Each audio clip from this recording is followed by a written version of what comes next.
오늘은 미가의 기도, 몸의 기도인데요. 미가서 6장 6절에서 8절을 한번 한 목소리로 합독하도록 하겠습니다. 내가 무엇을 가지고 야훼 앞에 나아가며 높으신 하나님께 경배할까? 내가 번제물 1년 된 송아지를 가지고 그 앞에 나아갈까? 야훼께서 천천의 수양이나 만만의 강물 같은 기름을 기뻐하실까? 내 허물을 위하여 내 맏아들을 내 영혼의 죄로 말미암아 내 몸에 열매를 드릴까? 사람아, 주께서 선한 것이 무엇임을 내게 보이셨나니 야훼께서 내게 구하시는 것이 오직 정의를 행하며 인자를 사랑하며 겸손하게 내 하나님과 함께 행하는 것이 아니냐. 아멘. 한번 따라하겠습니다. 기도의 응답은 헌신된 삶을 통해서 옵니다. 이 미가의 기도는 자신들이 기도한 것과 똑같이 몸에 헌신을 드림으로써 이루어지는 응답을 얘기하고 있습니다. 앞서 말한 것처럼 이 미가의 기도는 정말 100% 하나님의 응답을 만들어내는 기도라고도 우리가 감히 얘기할 수가 있는 것입니다. 마치 이것은 성막에서의 이 분향단과 같은 역할을 합니다. 이 성막을 보면은 하나님을 만나라고 하는 어떤 하나의 약도가 될 수가 있거든요. 이 성막이 하나님께서 출애굽한 이스라엘 백성들에게 광야에서 세 가지를 줍니다. 처음 준 것이 뭐죠?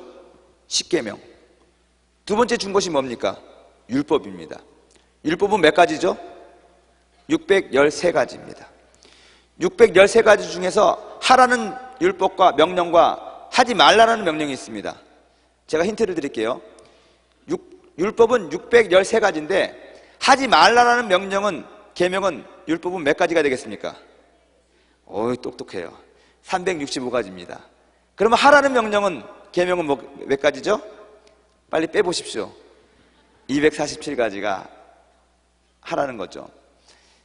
그리고 한 가지 더 준 것이 있습니다. 성막을 주셨습니다. 성막을 준 이유가 뭡니까? 하나님께서 제사하는, 예배드리는 방법을 우리에게 알려주셨는데, 우리 타락한 인간이 하나님과 만나는 그 방법이 이 제단에서 만나는 거였습니다. 그래서 돌단을 쌓았죠. 가는 곳마다 돌단을 쌓고 했지만 이제 이스라엘 백성들에게는 성막을 주면서 성막에서 내가 너희를 만나겠다. 성막 가운데서도 특별히 지성소에서 내가 너를 만나겠다. 근데 지성소는 그냥 가는 게 아닙니다. 이 문에서부터 시작해서 단계를 거쳐가지고 지성소에 들어간다는 것입니다. 예전에는 대제사장들만 들어갔는데 예수님께서 오셔서 그것을 완전히 휘장을 찢어버렸죠. 그래서 우리는 누구나 다 지성소로 들어갈 수 있는 어떤 만인 제사장서를 믿지 않습니까? 누구나 다 이 지성소에 들어가서 하나님을 만날 수 있고 하나님의 음성을 들을 수가 있다는 것입니다. 그런데 이것은 단계가 있어요. 다시 말하면 과정이 있다는 것입니다. 화장을 할 때에도 무조건 칠하면 안 되는다면서요. 세안을 먼저 하고 그 다음에 얼굴에다가 파운데이션 같은 것도 바르고 다 그러는 거 아니겠습니까? 제가 화장을 잘 안 해봐가지고 내가 설명을 잘 못하겠는데 순서가 있다는 거예요. 기도도 순서가 있다는 거예요. 응답도 순서가 있는 것이고 신앙도 순서가 있는 것이고 그 과정이 있다는 것입니다. 우리는 성막을 통해서 특별히 기도를 할 때 어떻게 기도를 해야 되나, 어떠한 과정을 거쳐가는 건가 우리가 좀 알 수가 있습니다. 지금 이제 띄워주십시오. 성막 그림. 성막을 보면요, 여기 처음에 시작이 문에서부터 시작이 됩니다. 문은 항상 동쪽을 향해서 나게 되어 있습니다. 성막은 서쪽에 있는 것이죠. 누가 그러더라고요. 성막 강의하시는 강문호 목사님께서 항상 동쪽을 향해서 문을 나게 하는 것은 사람들이 성막에 올 때는, 다시 말하면 교회에 올 때는 수고하고 지친 마음을 가지고 어깨가 축 처져서 들어오는데 거기서 하나님의 응답을 받고 나갈 때는 동쪽에서 떠오르는 태양을 바라보면서 희망을 얻고 나가야 된다고 그렇게 얘기를 하더라고요. 별 은혜가 안 되나 보군요. 저는 은혜 받아가지고 얘기했는데 이 문에서부터 시작이 되는 거예요. 이 문에서 예수님을 만나는 거거든요. 우리가 복음을 듣게 된다는 것입니다. 기도를 예를 들면 문에서 예수님 만나고 기도를 해야겠다는 목적을 갖게 되는 에스겔의 기도가 시작하는 것이 바로 문입니다. 내가 기도를 해야겠다, 이것이 목적이거든요. 사실은 다니엘의 기도에 나와야겠다, 한번 기도 한번 해봐야겠다. 이게 이제 기도의 시작이잖아요. 문에서부터 시작하는 겁니다. 그러고 나서 이제 성막 뜰이 있거든요. 뜰에 보면은 번제단과 물두멍이 있습니다. 이 번제단에 와서 우리가 제물을 가지고 와서 제사를 드려야 돼요. 여러분, 짐승을 가지고 와서 짐승에게 자신의 죄를 전가합니다. 그러면 그것이 제물이 되는 거예요. 짐승을 가져올 때 예수님이래, 제사장이 가져온 짐승에다가 안수를 합니다. 그리고 가져온 사람이 그 짐승에 같이 안수를 합니다. 제사장은 그 사람의 원죄를 이 짐승에게 전가하는 거고요. 그 사람은 자신의 자범죄를 그 짐승에게 전가하는 것입니다. 그러면 그 짐승은 제물이 되는 거예요. 여러분, 신학적으로 예수님이 사도 침례 요한한테 세례를 받았잖아요. 그래서 제물이 됐다고 했습니다. 그래서 세상죄를 지고 가는 어린 양을 보라고 얘기를 했는데, 침례 요한은 제사장이었습니다. 그 아버지 사가랴가 제사장이었고요. 제사장은 세습되기 때문에 그 사람도 제사장이었거든요. 인류 최후의 제사장이었죠. 그 사람이 제사장으로서 짐승으로 오신 예수님에게 침례를 베풀면서 안수한 것입니다. 그래서 그랬거든요. 당신이 어떻게 내게로 오시나이까? 내가 당신에게 가야 되는데.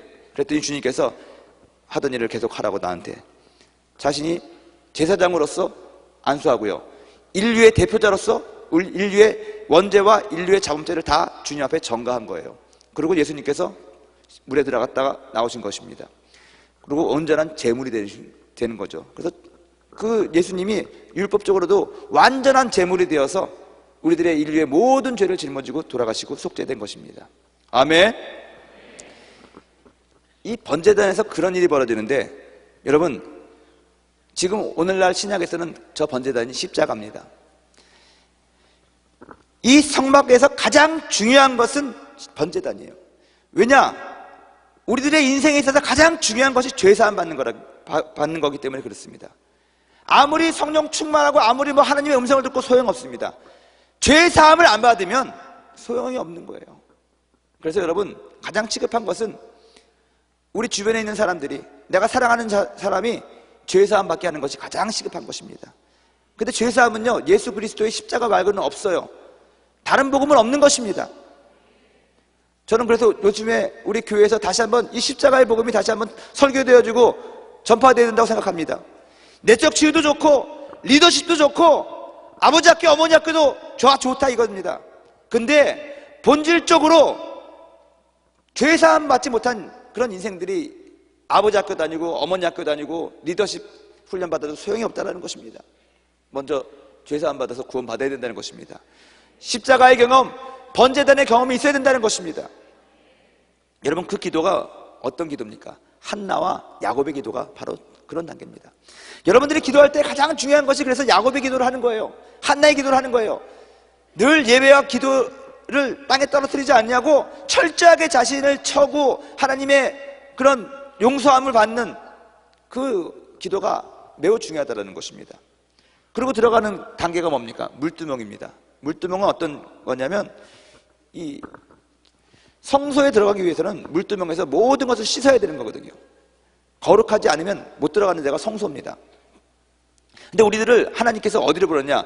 성막 뜰로 부르는 것이 아니라 저 지성소까지 불렀거든요. 지성소는 저 성소라는 것을 통과해야지만 되는 것인데, 그러기 위해서는 뭐가 필요하냐? 물두멍에서 몸을 깨끗이 씻어야 된다는 것입니다. 거룩하게 되어야 된다는 것입니다. 그 물두멍은 성령을 얘기하는 것이죠. 성령 침례, 성령 충만을 얘기하는 것입니다. 베드로의 기도, 바울의 기도가 바로 그런 것입니다. 여러분, 성령 세례를 왜 우리가 강조하냐? 성소에 들어갈 수 있는 자격을 주기 때문에 그래요. 그럼 성소에 들어가면 어떤 생활이 시작이 되는 거냐?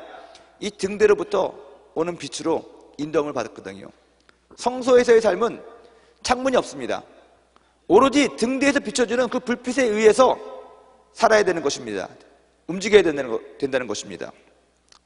성령의 인도하심과 성령의 음성을 얘기하는 거예요. 크리스찬들은 들에서 세상에도 한 발자국, 여기도 한 발자국이 아니라 철저히 성령의 음성을 듣고 성령의 인도함과 지시함을 받고 살아가야 되거든요.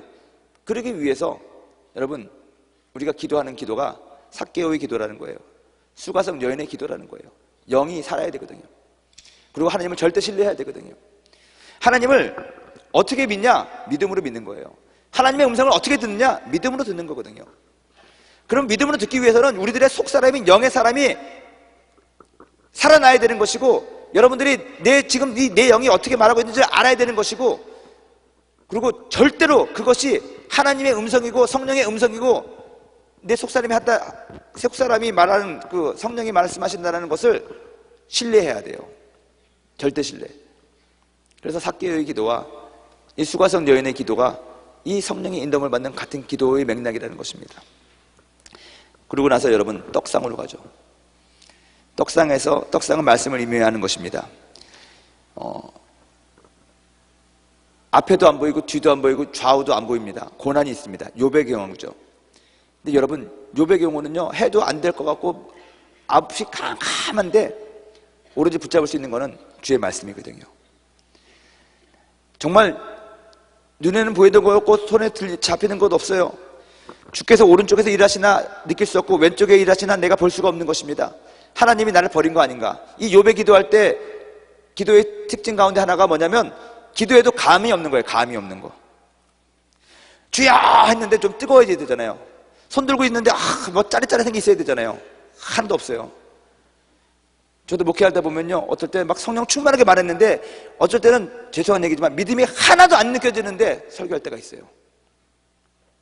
그때 이 욥의 기도, 욥의 사역을 할 때거든요. 그때는요, 날 믿지 않는 거예요. 난 철저하게 하나님 말씀 있는 거예요. 바이블 셋, 성경이 말씀하시기를 이걸 철저히 믿고 가는 거예요. 하나님, 그래요. 하나님 말씀하셨으니까. 그렇다고 해서 자기 멋대로 하나님 말씀 다 붙잡고 믿는다 그러면 안 되는 거고요. 그래서 이 성령의 인도함을 받고 이 레마를 받을 수 있는 능력이 돼야 된다는 거예요. 이 떡상의 기도, 이 욥의 기도는요, 초신자는 잘 못해요. 그래서 이 번제단과 이 물두멍과 이 성소에서의 어떤 등대의 어떤 그 체험을 한 사람이 결국 이 떡상에서 하는 기도, 이 욥의 기도, 고난의 기도를 하는 것이거든요. 그리고 나서 뭘 합니까? 분향단으로 옵니다. 분향단에서 하는 일은 뭐냐면요, 제사장들이 백성들의 기도 제목을 가지고 오잖아요. 그러면 번제단에서 먼저 제물을 만들어 가지고 각을 떠 가지고 피를 뿌리고 태웁니다. 하늘에서 불이 내려오죠. 그래가지고 그 짐승이 확 타버리잖아요. 그러면 하나님이 응답하셨다는 거거든요. 그러면 제사장이 빰빰빰 나팔을 붑니다. 그러면 응답받았구나. 그때 그러면 이제 그 사람의 기도 제목과 소원을 가지고 제사장이 물두멍에서 다 씻고 들어갑니다. 그리고 등대에서 빛을 받아가지고 떡상에서 떡을 떼어서 성찬같이 이렇게 먹고, 그 다음에 분향단에 가가지고 좌우 뿔에다가 성막에서 저희 번제단에서 가져온 그 피와 그런 걸 뿌리고 또 바르고, 그러면서 그때 이제 뭘 하냐, 자기가 가져온 그 기도 제목을 올려버리는 거예요. 나감향, 나감향 등 여러 가지 그 향을 만들어가지고 거기다 향을 피우는 거예요. 분향단에서. 이 분향단에서 피우는 그 향은 성도들의 기도예요. 분향단이 두 개가 있어요. 하늘에 하나님 보좌 앞에 있고요, 그 다음에 땅에 성막에 있는 거예요.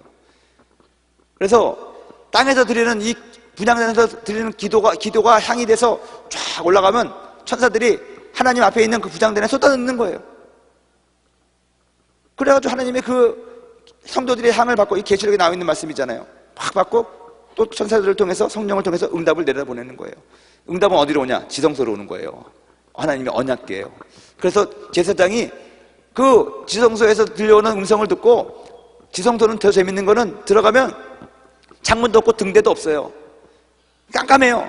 어떻게 하나님의 인도를 받느냐? 거기는 아무 빛낼 수 있는 것이 없는데 하나님의 영광이 있어요. 그래가지고 모세도 대제사장들도 거기서 하나님의 영광 가운데에서 하나님의 음성을 듣고 나와서 백성들에게 하나님의 응답을 전해주는 거예요. 이게 과정이에요, 이게. 그러면 여러분, 이 분향단까지 와서 우리들의 정말 간절한 소원이 올려지게 되는 것인데, 분향단까지 오는 가운데 여러분들의 기도의 제목이 수정이 된다고요. 목사님, 아직까지 수정이 안 되던데요. 시간이 지났다고 사람이 변하는 게 아닙니다, 여러분.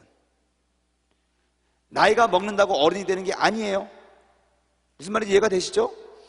여러분들이 철저하게 에스겔의 기도부터 시작해가지고 욥의 기도에 올 때까지 기도 제목이 변할 거라는 것입니다. 분명히 그 방법대로 하면은요, 하나님이 원하시는 방법대로 변한다는 것입니다. 그리고 오늘 미가의 기도에 와서 온전하게 그것을 향으로 만들어서 주님 앞에 올려드리는 거예요. 지금 올려드리는 이 기도는 온전하게 하나님이 원하시는 바대로 수정이 된 기도 제목일 거라는 거예요. 이해가 되셨습니까, 여러분?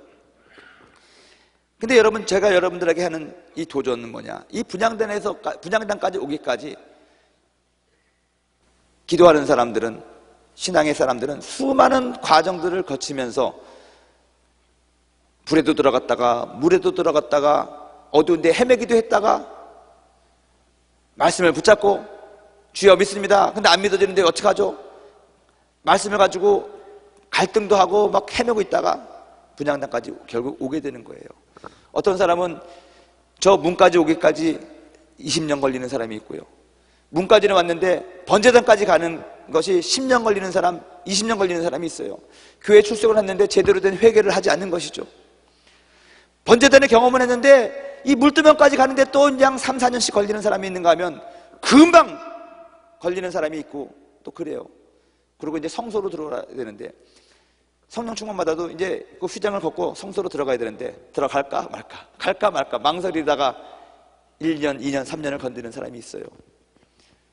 이게 다 어차피 우리들의 전 인생이 이런 과정 속에서 우리가 살아가게 되는데 기도도 마찬가지죠.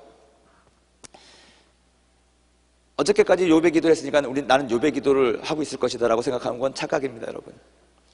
저는 여러분들에게 정보를 드리는 거거든요. 그래서 여러분들 스스로 잘 자기 자신을 판단하면서 이 기도를 해나가야 돼요. 나는 야곱의 기도가 더 필요한 시기구나. 나는 인내하는 욥의 기도가 더 필요한 시기구나.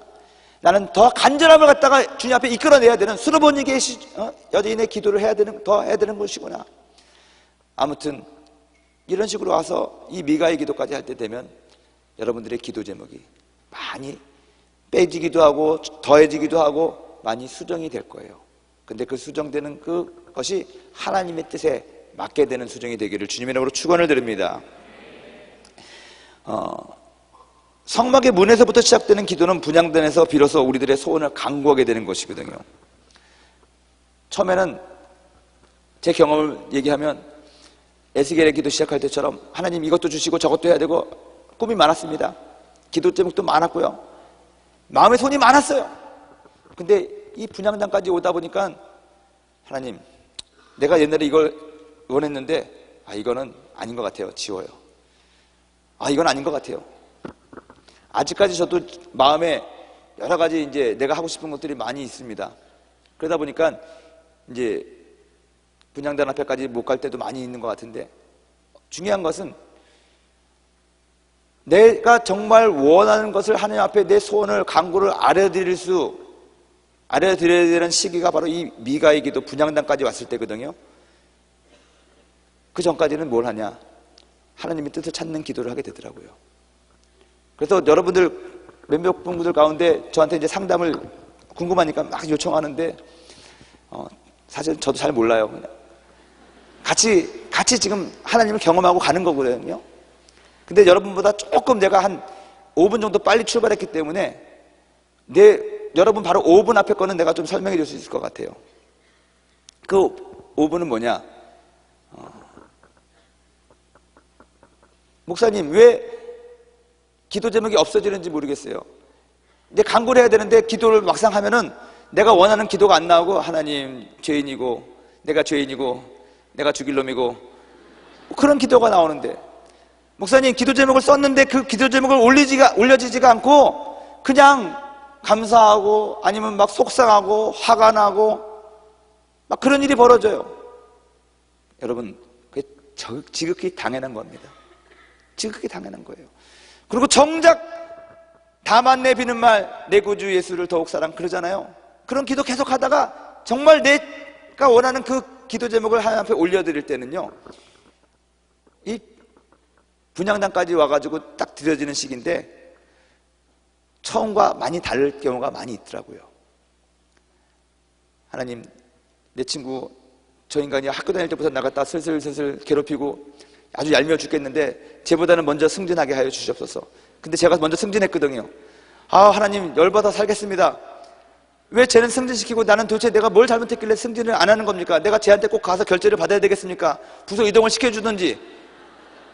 막 그런 마음으로 나도 승진하게 하여 주시옵소서 하고 막 기도했거든요. 예를 들면은. 근데 기도를 하면 할수록 승진시켜달라는 것보다는 하나님, 주님 앞에 다시 한번 내가 회복되기를 원하고 뭐가 하고 목사님의 말이라도 한마디, 오늘 승진을 위해서 기도하는 사람 응답받았습니다 이런 말 해야 되는데 네가 죄인이다 회개하라 맨날 이런 얘기만 하니까 마음속에 갈등이 있고 막. 근데 나중에 이 분향단까지 왔을 때는 하나님 이제 때가 됐으니 나를 승진시켜 주십시오 그런 기도보다는 하나님 저 친구가 잘 되니 내 친구 중에서 저렇게 인정받는 사람이 있으니 얼마나 할렐루야 아멘입니까? 감사합니다 찬양합니다 뭐 이렇게 예를 들면 기도가 이런 식으로 바뀔 수 있다라는 것이죠. 그렇다고 해서 여러분들 승진을 포기하지 마시기 바랍니다. 끝까지 해보세요. 주님 앞에. 이렇게 분향단에서 기도를 할 때 하나님께서 말씀하셔요. 지성소에서 말씀하시는 거예요. 그러면 이 성소에서 지성소랑 사이에 또 휘장이 있거든요. 그 휘장 뒤에서 하나님의 영광이 은근히 비춰오면서 말씀이 떨어지는 거예요. 여러분, 오늘날 신약시대에 사는 우리들에게도 지성소가 있습니다. 성막에 지성소가 있었던 것처럼 여러분들의 마음 안에 지성소가 있다는 거예요. 여러분들의 양심 안에 하나님의 지성소가 있다는 거예요. 그래서 여러분들 성막의 지성소에서 들려오는 그 하나님의 음성을 듣고 백성들에게 가서 하나님의 응답을 말해줬던 제사장처럼 여러분들의 심령 가운데, 여러분들의 마음 가운데 있는 지성소에서 들려오는 하나님의 그 세밀한 소리를 들어야 된다는 거예요. 그의 응답으로 오거든요. 지성소에는 빛이 없었다고 그랬잖아요. 하나님의 영광이 있는 거예요. 하나님의 영광이 임할 때 성경에 보면요, 솔로몬이 지은 그 성전에서 하나님의 영광이 임했을 때 너무 하나님의 영광이 강렬해서 사람들이 눈을 서 있지를 못했어요. 다 엎드렸어요. 모세 앞에 주님께서 나타났을 때 정면으로 보면 모세가 죽을까봐 뒷모습만 보여줬어요. 그렇게 하나님의 영광은 강렬해요. 여러분들 안에서 말씀하시는, 여러분들 심령 안에 있는 이 지성소에서부터 들려오는 음성을 여러분들이 어떻게 확인합니까? 여러분들 이 뱃속 깊숙한 곳에서부터 그러한 강렬한 영광이, 은혜와 뜨거움이 북받치도록 올라온다는 거예요. 이유를 알 수 없지만 눈물이 나오면서 뭔가 마음이 짠해지면서 뭔가 마음이 싫어지면서 안타까워지면서 괴로우면서 그것이 막 여러분들에게 막 느껴진다는 거예요. 하나님의 영광이 임하는 증거거든요, 이게. 여러분, 그렇게 해서 하나님의 음성을 듣는 겁니다. 그러고 나서 그 음성에 순종하는 거예요. 내일 모레 얘기하겠지만 그런 음성을 들어도 우리 인간이 얼마나 못됐냐면 순종 안 하거든요, 요나같이. 근데 중요한 거는 거기 하나님의 음성을 들을 수 있는 수준까지는 우리가 가야 된다는 것이죠. 아멘. 성막의 지성소에서 말씀하시는 하나님을 우리는 마음의 지성소에서 만나게 된다는 것입니다. 자, 그러면 본격적으로 결론을 말씀드리겠습니다. 우리가 그러면 이 미가의 기도는 어떻게 올려지길래 하나님이 100% 응답을 해주시는 거냐? 한번 따라하겠습니다. 몸의 열매를 드리는 헌신이 있어야 합니다. 여러분, 이 분향단에서의 기도, 미가의 기도는요, 우리가 말하는 거 플러스 우리의 행실로, 행함으로 그것이 실천이 된다는 거예요. 야고보서는 행함에 대해서 상당히 강조를 하죠. 여러분, 믿음과 행함은 은혜와 진리가 같이 가야 되는 것과 마찬가지로 믿음과 행함은 같이 가야 됩니다. 뗄래야 뗄 수가 없다는 것입니다. 저는 요즘에 상당히 좀 마음에 괴로운 것 중에 하나가 뭐냐면, 많은 사람들이 신학교에 간다고 저한테 추천서를 써달라고 그래요. 그래서 추천서를 써주긴 써줍니다. 근데 상당히 마음에 불안해요. 그러면서 꼭 얘기하는 것이 있습니다. 너도 기존의 목사 같은 사람이 될래? 저는요, 개인적으로 얘기하면 목사가 싫어요. 정말 싫어요. 그래서 제가 목사 일을 하고 있는 것은 정말 하나님 은혜입니다. 내가 그토록 싫어하는 것을 하나님께서 하게 하니까 참 하나님도 아이러니한 분인 것 같아요. 근데 제가 왜 목사들을 싫어하게 됐냐면요, 말과 행실이 너무 다른 것이 너무 많이 보이는 거예요. 어떤 분이 그러더라고요. 한국 교회에 갱신이 필요합니다. 근데 한국 교회 갱신은 목사만 갱신되면 됩니다. 뭐 이렇게 얘기를 하는 거예요.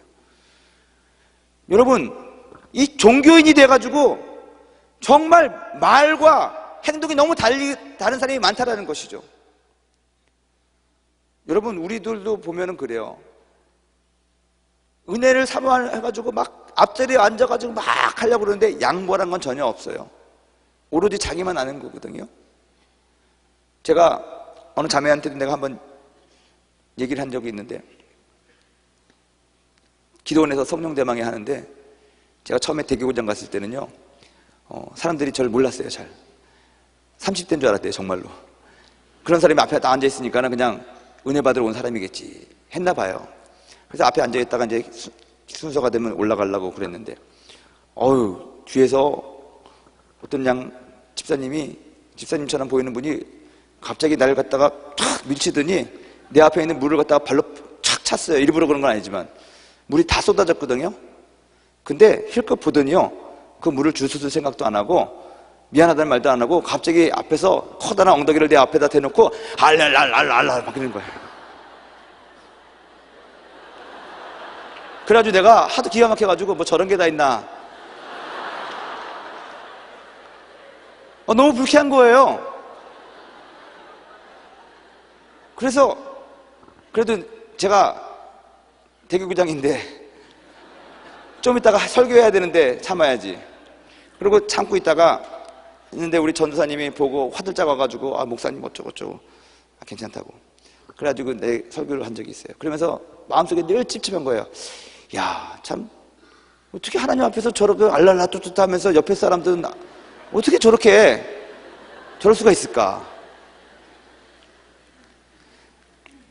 요즘에 종교 지도자들과 정치인들과 높으신 분들이 다 이렇게 살거든요.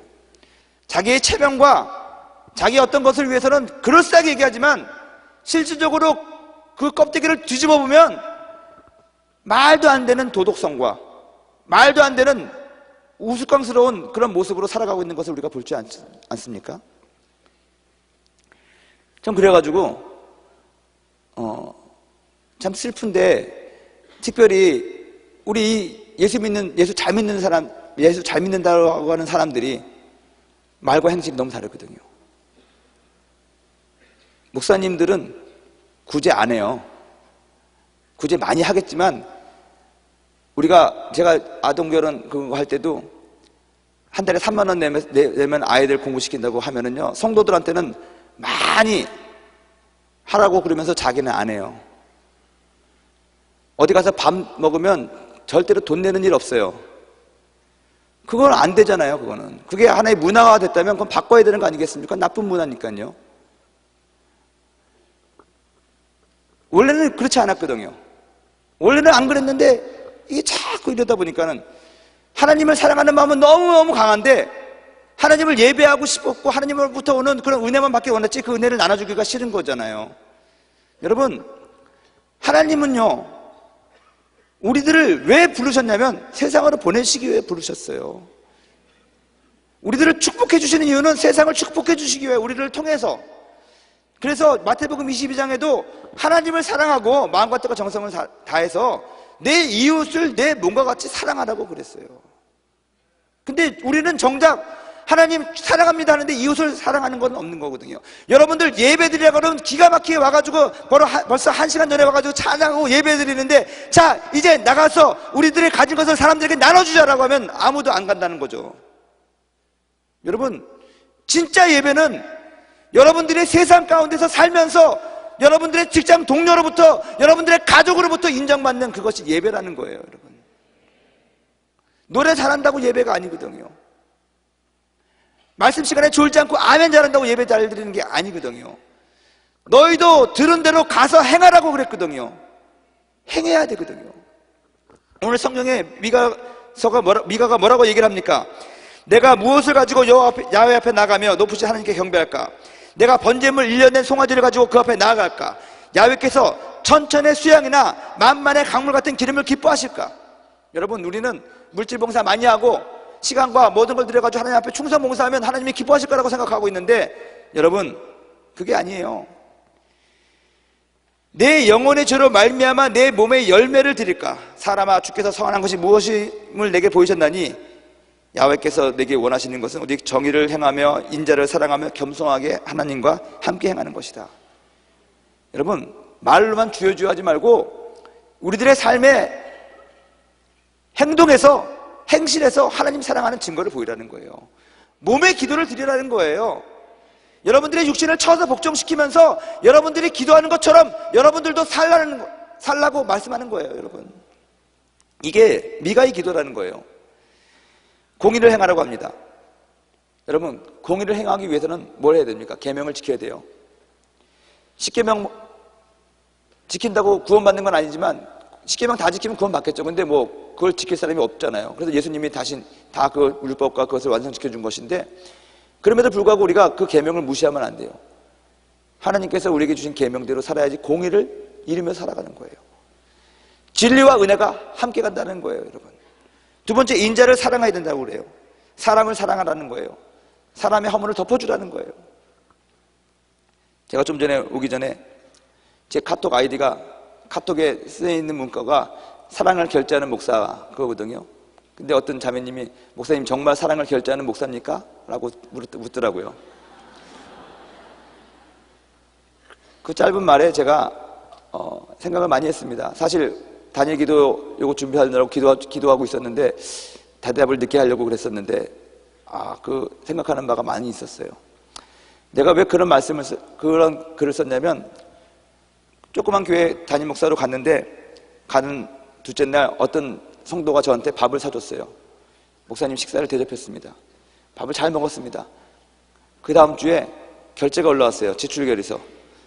저를 사준 그 집사님이 나 사준 음식을, 영수증을 첨부해서 올렸어요. 돈 달라고. 그 다음에 또 누가 밥을 사줬어요.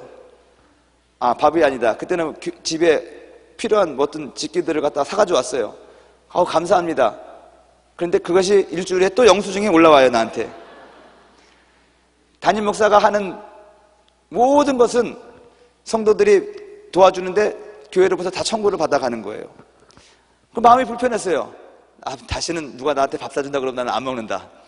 그거 교회에서 하는 건데 그걸 왜 그럽니까? 근데 어느 지체가 저한테 그 얘기를 했더니, 목사님, 사랑으로 결제하세요. 그 성도들이 다 사랑하는 거니까 그래도 목사님이 내 돈 내고 내가 먹지만 그래도 그 목사님이 결제해 줘야 되는 것입니다. 사랑으로 결제하세요. 그래가지고 제가 그다음부터 내가 사랑으로 결제하는 목사입니다라고 이렇게 써가지고 있는데, 말로 그랬지 정말 내가 우리 지체들이라든가 우리 성도들이 필요할 때 내가 사랑으로 결제를 할 수 있나. 그래서 그 생각이 났어요. 나 좀 이따 예배 드려야 되니까 나중에 대답해야지 했는데 그 생각이 나는 거예요. 예수님은 안식일에도 필요한 사람들, 병자들을 고치셨고요. 우리가 찬양하고 기도하는 이 예배, 이런 형식적인 예배보다 더 중요한 것은 우리의 마음을 들여서 예배에 좀 늦더라도 혹시 내일을 기약하지 않는 그 사람이 도움을 요청했을 수도 있는 거 아니겠습니까? 그러면 대답을 하고 손을 잡아줘야 되는 것이고 그래야 되는 것이 아닌가. 그것이 사랑을 결제하는 목사가 가져야 될 태도가 아닌가라는 생각을 해봤습니다. 그래서 순간적으로 기도했어요. 이런 질문이 다시 오지 않게 아예 지워버릴까? 아니면 이 말에 맞게 앞으로 내가 살까? 여러분들에게 제가 도전합니다. 저도 할 수 있어서 이런 말 하는 게 아니라 이제 하려고요. 그렇게 살려고요. 같이 해보는 거 아니겠습니까? 여러분들이 기도하는 것, 여러분들이 슬로건으로 적은 것처럼 여러분들도 인생을 살아야 된다는 것입니다. 사랑에 대해서 특별히 인자를 사랑하라고 했는데 그것이 사람을 사랑하는 거예요. 사람의 허물을 덮어주는 거예요. 사람을 정죄하지 마세요. 용서하는 것이 하나님의 사랑의 핵심 아니겠습니까? 아멘. 하나님 사랑하고 이웃 사랑하고 또 자기 자신을 사랑하는 거예요. 자기 자신을 용서하는 거예요. 사람들이 남을 용서하는 거, 사랑하는 거는 그래도 좀 쉬운데 참 자기 자신을 용서하고 사랑하는 것이 힘들거든요. 근데 자기 자신도 사랑하십시오. 용서하십시오. 보혈로 그려진 새로운 자아상을 가지고 예수 그리스도의 십자가를 보면서 나를 바라보시는 거예요. 저는 얼마 전에도 그 십자가를 생각하면서 나를 보니까 참 안쓰러워요. 십자가를 통해서 보니까는요, 야, 나의 그런 허물과 위선과 가식, 그런 것들이 너무너무 분명하게 있음에도 불구하고 이 십자가를 통해서 보니까 그게 점점 하얗게 없어지는 것 같아요. 십자가가 지우개가 돼가지고 하나씩 지우고 있는 것 같더라고요. 예수 그리스도의 보혈로. 보혈이 지나가는 곳마다 나의 또 허물이 탁 또 지워지고 또 지워지고 또 와주고. 그래서 나는 꽤 괜찮은 사람으로 보이더라고요. 여러분, 자기 자신도 그 늘 십자가를 보면서 바라보시면서 자기를 바라보시고 용서하시고 사랑하시고, 이웃도 마찬가지고 세상을 바라볼 때도 그렇게 보시기를 주님의 이름으로 축원을 드립니다. 마지막으로 이 미가가 원하는 것이 태도에 가는 것이거든요. 겸손이죠. 겸손히 하나님과 행하라고 그랬거든요. 여러분, 기도하는 사람의 자세가 겸손해야 된다는 거예요, 우리가. 그래서 겸손히 공의를 실천하고 사람을 사랑하고, 우리가 오른손이 한 일 왼손이 모르게 착 하면서 그렇게 살아가는 거예요. 그게 사실은 기도고, 그것이 로마서 12장 1절에 나와 있는 너희들이 드릴 영적 예배예요. 산제사로 드려지는 거라고 저는 믿습니다. 아멘. 저는 우리 사랑하는 지체들이 힘든 기도에 지금 여행을 떠나 있는데, 여러분들이 중간에 그 여행을 멈추지 않도록 끝까지 주님의 손 붙잡고 성령의 인도함 받고 마지막 최후 예수님의 기도회까지 도달할 수 있을 때까지 승리하는, 그런 성공하는 사람들이 되길 바랍니다. 오늘 미가의 기도까지 설명을 했어요. 여러분들, 하나님, 나도 미가의 기도를 드리고 싶습니다. 정말로 내 삶에도 내 행실에도 내가 기도하는 것처럼 그러한 모습들이 보여지게 하고 나타나게 하여 주시옵소서. 그래서 하나님 앞에 100% 올려드리는, 하나님의 응답을 100% 가져오는 그런 기도할 수 있도록 하나님, 성령님 도와달라고 우리 한번 기도하도록 하겠습니다.